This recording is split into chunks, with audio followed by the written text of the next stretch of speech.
So, good morning guys. Magandang umaga, araw ng Biyernes. Andito ako ngayon sa site guys. Update ko lang kayo sa nagawa namin sa loob ng isang linggo guys. So guys, nakita niyo yung ibabaw guys. So, medyo ongoing na kami sa ano. Medyo ongoing na yung palitada. Kunti na lang yung tira ng ibabaw. Yung harap ng bayan guys. Yung harap ng bayan na yan. So, ano na. Patapos na yung palitada niya. So, ngayon dito sa loob. So, ongoing na lang kami sa loob. Preparasyon na kami ng ano.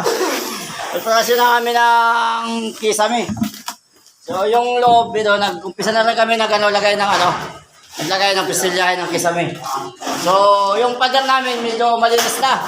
So, malinis na. Umpisa na namin ng first coating. So, yung mga kasama ko ngayon guys, na-prepare sila ng ano. Prepare ng pinistay para pang ano. Palitada na yung isang nagmamasilya na rin, Chok. Nagmamasilya na rin isang kong kasama. Yung ibabaw.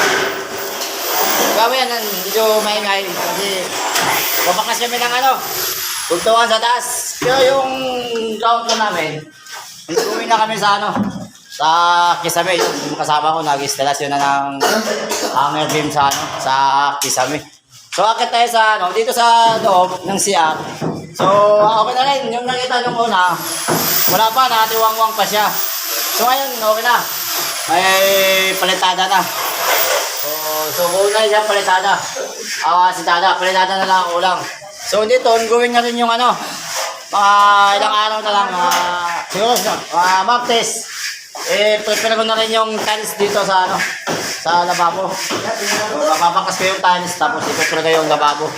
So yung hagdanan ko pala, ito na. Gawa ko na rin yung hagdanan. So yung hagdanan namin nagawa na. Pero wala pa siyang buhos. Ongoing pa rin siya sa ano.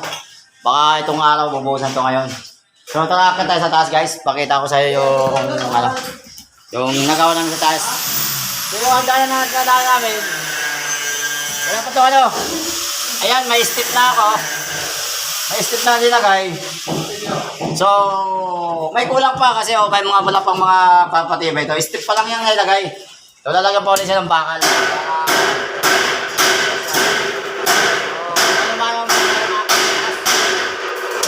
So, yung kasama ko, nagwawala. Nagwawala yung kasama ko sa taas, guys. Nagwawala siya kasi hirap tanggalin yung instant niya. Na-welding. Opya! So ito na yung ibabaw. Yung ibabaw namin sa taas. Okay na. Buo na siya yung ano. Istilyahin ng kisame, buo na siya. So wala na siyang ano. Wala na siyang problema. Ang problema ito, electrical na lang. Electrical wiring na lang. So pag nanatakan ito ng electrical, so ongoing na yung ano. Dipsum board yung ikakabit namin ito sa kisame. Gawin na rin siya pag nakabit na yung electrical. Electrical na lang ang kulang pero may mga abang na kami sa taas. Abang na kami ng electrical. So yan mga kasama ko guys. Yan. Yan sila na babaklas. Kasi didemolish na namin yung mga tungtungan na yun. So kunti na lang ako lang.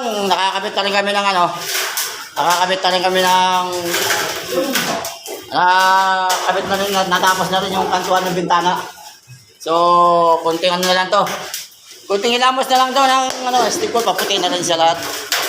So, yung mga pader niyan, ongoing na rin yan. Yung nakikita nyo, yung poste, yun ang kulang pa lang yung poste. So, dito sa harap, ito yung terrace. Bilis na rin yung terrace. So mga kulang nito, mga kantuhan na lang yung kulang nito, mga kanto na lang. So gawin na lang ako magbabaklas ng mga tungtungan. Kunti na lang ang kulang, mga kanto na lang. So, yun lang guys, ang update ko ngayon sa aking website. So guys, maraming salamat guys sa inyong pagpanood. Thank you, magandang araw-araw ng Biyernes. Maraming salamat.